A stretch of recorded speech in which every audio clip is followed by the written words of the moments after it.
Welcome to the Binge podcast. I'm Jacqueline. I am here to teach you how I overcame bulimia and my binge eating disorder, and how you can too. Through simple steps of mind management, repairing your relationship with yourself, understanding your habits, and intuitive eating. Disclaimer, this recording is not intended to be used as medical advice, nor is it advice from a doctor. I am a coach, a recovery coach, and I offer advice from my own experience and my clients. But please, if you think you are in need of medical help, seek it immediately. We'll also be talking about subjects such as binging and purging, depression, and other sensitive topics. So if those trigger you, please listen at your own discretion. Hello, podcast listeners. How are you doing today? Happy Friday. Oh my gosh. Today, I wanted to talk about prolonging the high and how you need to stop doing that. And I'm going to get into it, but the preview I want to say for that is that here's what I see with binge eating. I feel like binge eating is prolonging the high of food. And it's not all of it, but I feel like when you are a binge eater, you have this tendency with everything in life, really. Maybe it's not the case for you, but I find with myself, if I'm not binging on food, I have the tendency to try to binge on other things like games or people or experiences. And I just want that high to last as long as possible. But it can't last. And that's where I think binging comes into play. And so this episode I'm about to do is inspired by a group coaching member who brought up this question of feeling sad after meals are over. And I talked a little bit about that and how it's totally normal, one, to feel sad when meals are over, but then two, when you aren't in acceptance of the fact that meals have to end, that food has to end, that pleasure has to end, you're kind of then rejecting a normal sadness and loss of life and a normal high and low, and you're just trying to prolong that high. And typically what happens when people feel sad after meals sometimes is they try to keep eating more to try to prolong that experience. And then it just turns into numbing, and it just turns into this bad thing, and the pleasure delivers less and less and less. And so that's what I want to talk about today, a kind of a deep, fun topic that I feel quite passionately about. And really that just is all it is, but we'll get into it in a second. But I did want to quickly announce that my 8-week group coaching program, for those of you guys that are new here, I run a small 20-person 8-week group coaching program dedicated to bulimia and binge eating recovery. We focus on super simple, straightforward tactics such as eating enough, eating consistently, interrupting your binge and purge behaviors and finding new coping tactics to deal with those things, and staying abstinent from behaviors and supporting each other on our journey. That's really the focus of the program.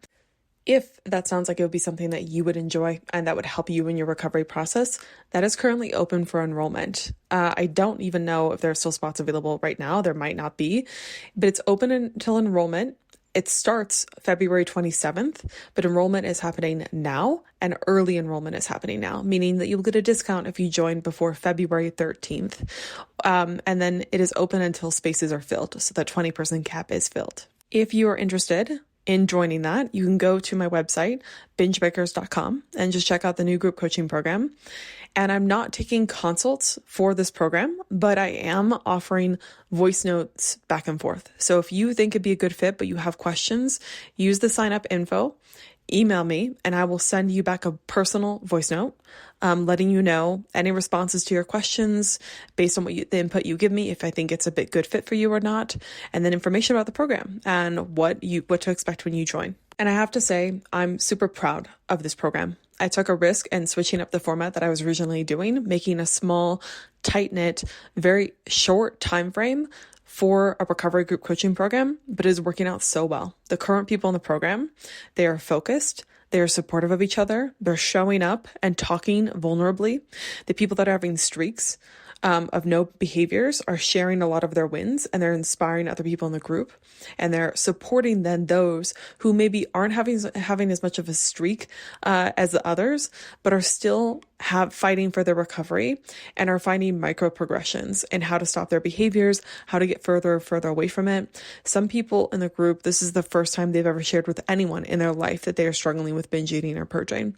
And it's just been wild to see the transformation that these people are making in my life, but then also, of course, in their own lives and then with others. I think one of the biggest values of the program that I always felt like, but now that I've switched to these very personal Zoom calls, this program is not like a mass group coaching program. It's a very small, tight-knit, personalized group coaching program, is that the value people are getting from just sharing and being in a supportive environment with other people. It's just been really, really cool to watch. And I'm so happy and proud of the members in it and happy that I'd made this. But yeah, if that sounds like something to be interested for you, it's 8 weeks. There's 2 calls that we have weekly, Tuesdays and Fridays, 4 p.m. Mountain Time and 10 a.m. Mountain Time.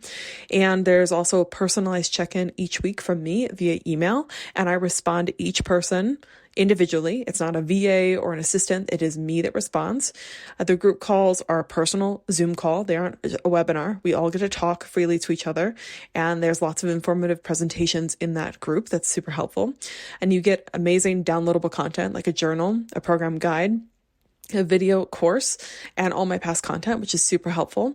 Lots of tools to help you in recovery, like how to stop binging and purging, how to actually feel your feelings, how to eat enough and consistently, how to manage hunger cues, weight gain, all that sort of stuff.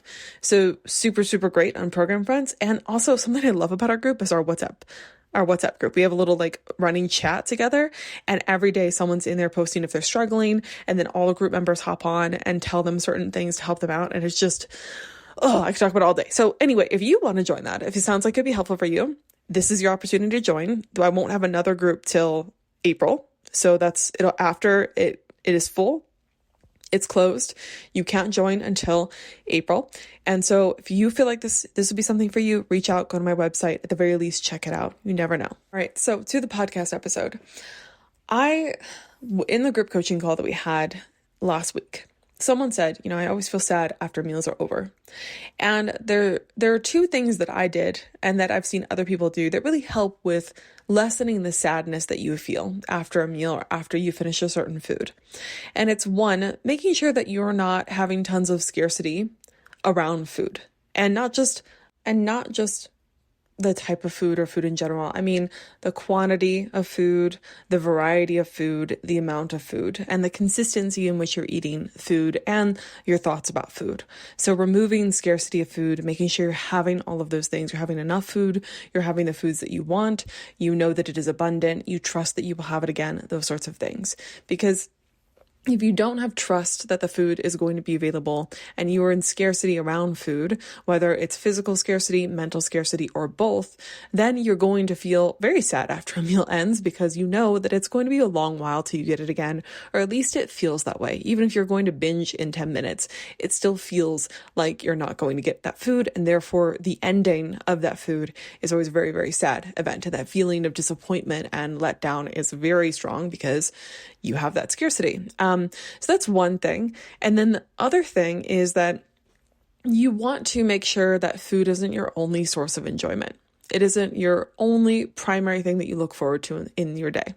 And occasionally this still happens to me. Like sometimes if I'm really busy and I'm just like grinding or I'm having a really bad day, sometimes food can be still the highlight of my day. And that's okay. That happens sometimes. But if it's consistently the only thing you have to look forward to and your only source of pleasure in your life and the only thing that you really think about and focus on, then of course, when a meal ends, that event is over. It's very, very sad.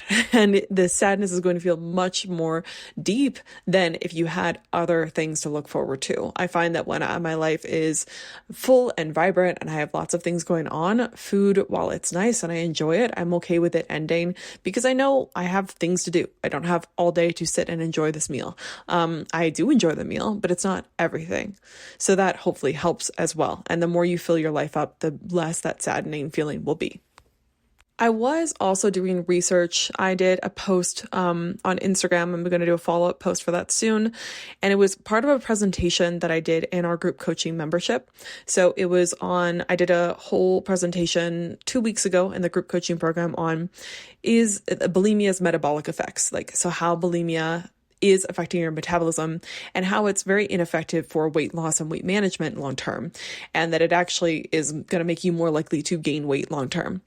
And so I want to do a podcast episode on that because that's really cool. But if you are interested in the group program, those are the type of presentations that I'm doing. They're very in-depth and cool. And I shared a bunch of studies for it and it was very fun. But if you want the leftover of that, go to my Instagram and check that post out. That was really cool. And I was very proud of it. Anyways, in my research for that, I did find a few studies that suggest that people who struggle with binge eating, they or struggle with bulimia and disordered eating, they're more likely to have a heightened pleasure response to certain foods, particularly with sugar.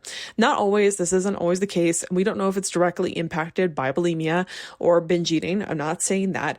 I'm just saying that there's this correlation that they find. And I don't know the exact things that go on. I'd have to look up the study, which I'm not going to do now, but they're finding that, which is interesting. There's this heightened pleasure response. So we might alone just have that. And I can remember since I said in this post that I made about feeling sad after meals, and I didn't say it to the person, but I remember at 5 years old being sad when meals are over. And I remember at 5 years old truly looking forward to meals and having meals be this very pleasurable, tasty experience. I remember sometimes I would like close my eyes while eating mashed potatoes and butter or something. It was just like this just thing I look forward to. And I feel like I enjoyed my food more than other people. And maybe it was just a projection. I don't know. But I would say that I fall into that category of having a heightened pleasure response to food, just like I do with other really things that I enjoy, maybe, and that might be what contributes to us being binge eaters and us being maybe more addiction prone in general. And that's not necessarily anything you can fix. It just is the way you are. But it brings me to my next point. So what helped me with feeling sad after meals and not prolonging highs, which I think is what leads to numbing and binging, more than anything else, outside of simply making sure I wasn't in scarcity with food, fueling myself and having enough variety of foods, and also filling my life with other things. Once you have those two very important, crucial things under your belt, what helped me, I think most of all, was this idea of highs are meant to end. That there are meant to be highs and there are meant to be lows in life, that you can't prolong any feeling indefinitely. And that is something I always hate, I'm always resistant to, and I think people in general are resistant to, but it's super important and to know in your life, otherwise you will be constantly chasing a high and you will never quite get what you're looking for, and you'll miss all the other pleasurable experiences along the way, and you'll be numbing constantly, and you will never really be satisfied with anything. So I like to think about it this way. Let's say you're a little kid and you have a vacation or a birthday. I think I remember always looking forward to my birthdays. And you have this event, you're looking forward to it, and it happens. You have this big birthday and you have a celebration, everyone gives you presents and everyone like gives you a cake and all the attention's on you and it's super, super fun. But then that day is over and then people go on with their lives and you feel this sadness and this disappointment. Is that disappointment wrong? Is it bad? Or you take a vacation and the vacation was super nice and you had a really good time. And then on your way home, you start to feel the sadness of it's over. It's done. I am sad. I am disappointed. There's the letdown. There's the come down from that experience. Is that something that needs to be fixed? No, because if you try to prolong your birthday and the celebration is all about you, or you try to prolong vacation, it stops becoming vacation or this prolonged fun celebration of you. It loses its luster. I remember this coach telling me, have you heard of the law of diminishing returns? How, the first few bites are always the best, but then after they lose their pleasure over time.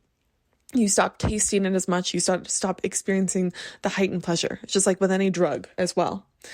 So knowing that, it's actually, you're going to get more pleasure in your life. This is interesting. You're going to get more pleasure if you allow those things to come to an end and allow the sadness and low that follows after a pleasurable experience in order to get to the next one. And the more and more you do that, the faster you get at allowing that sadness to be there and that disappointment to be there, the faster you can move on to your life and find other sources of pleasure and experience them, but then also go to that next high. And you can't get to that next high without experiencing the low. And knowing that it's a vital piece of life and it's supposed to happen and there's nothing wrong when it's happening, I think allows me to accept the sadness after a meal more than anything else. Because if you keep trying to go, it's not going to be the same. You're going to keep cashing in and not getting what you want out. And it's just going to be ash in your mouth rather than the heightened pleasurable experience you were looking for initially. And then at that point, you're just numbing. You're not actually experiencing what you once had. You're just trying to prolong an experience that is meant to end. And it's supposed to end. And it's honestly a really good metaphor for life and death, right? Like we have a life, we have an end. That is how it is. And the more you can be in acceptance of it, the faster I think you can then the better you can experience your life as it is. Like when I'm constantly resisting feeling low, when I'm resisting not being an emotion, when I'm resisting whatever is presently happening, then I'm removing myself from the world, and then I can't experience the world. But whenever I just surrender to it and I'm there for it, then my life becomes a lot more full and rich again. You can't numb the good, or you can't numb the bad without numbing the good. You tend to numb both when you do that. All right. Hopefully that podcast was cohesive. Hopefully it helped you. I think that it's something that I constantly have to relearn. I had to learn it this year with several things again. I had to learn it with people this year of like, you can't binge people. You can't prolong highs with people. That's meant to come to an end too, and you can't like keep prolonging being in this happy, perfect, energetic state. You also have to accept, like I always have these big shifts every month where I'm in ovulation phase, like I'm super energetic and happy and feel really good. But then I also have that PMS phase where I feel really low, and I was always super resistant to that. But then this year and later last year, I feel like I just became a lot more like, this is the natural part of my cycle. This is the natural part of who I am. And like, I can just be in this lower state, and that is okay. And there's actually, then when I stopped being in such resistance to it, I found that being in that lower state helped me see things that I wasn't seeing in my happy state, and helped me kind of regroup and take space and take time and be reflective, right? You can't constantly be on a high. That's not what you want. Even if you think it's what you want, it's not what you want. All right. Hope that this was helpful for you. 2 things coming up in the podcast. I have a few guests that I recorded podcasts with that are going to be coming on soon. And then I also am hoping I just announced it to the group coaching members today, so we'll see.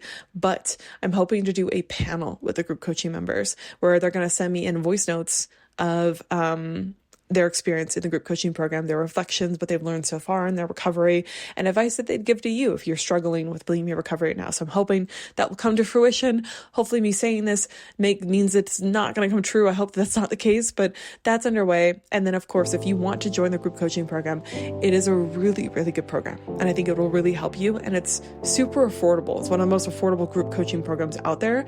That's especially for the level of personal touch that I'm giving. Like I talk to you twice a week. I am in the WhatsApp group with you, chatting back and forth. I personally respond to all of your emails. This is not just a like go into the group coaching program and then lose you. It's a very deeply personal program because I want it to work for you. So check it out. Go to bingebreakers.com. Otherwise, I hope you guys are doing well. I'm feeling fucking great. I think it's because I'm eating enough food and I'm training in the gym hard and enjoying it, and I'm running and it's sunny out. The weather's good this week. That's probably why I'm feeling good. Let's be real. And I'm just not in any situation that's making me feel awful about myself. And that works. So, look at your life. If you're feeling down, maybe one of those things are going on. I hope that if you're feeling down, that your life gets better for you. And I'm just going to stop here because I could keep on talking forever. Never, ever, ever give up on yourself, my friend.